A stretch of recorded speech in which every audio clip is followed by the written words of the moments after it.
C'est l'heure de l'actualité africaine. Bienvenue, merci de nous suivre.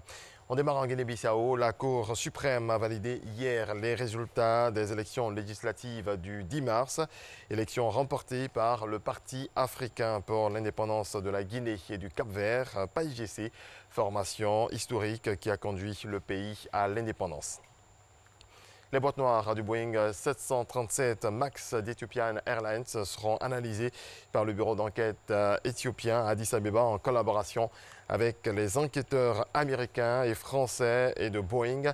L'extraction des données des deux boîtes noires a été effectuée dans les laboratoires du BEA à la demande des autorités éthiopiennes. Ces opérations ont permis de faire apparaître de claires similitudes entre le crash du Boeing 737 et celui de Lion Air en octobre 2018.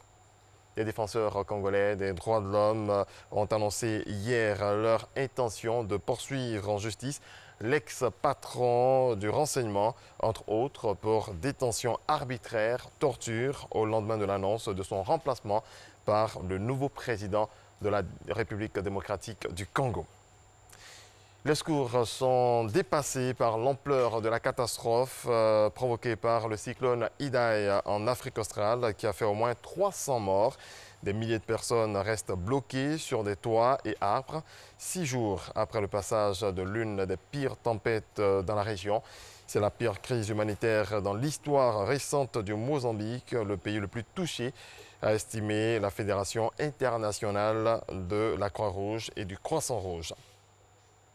Voilà, c'est ici que prend fin cette édition. Merci à toutes et à tous de votre attention. On se retrouve à 7 h pour un nouveau développement de l'actualité.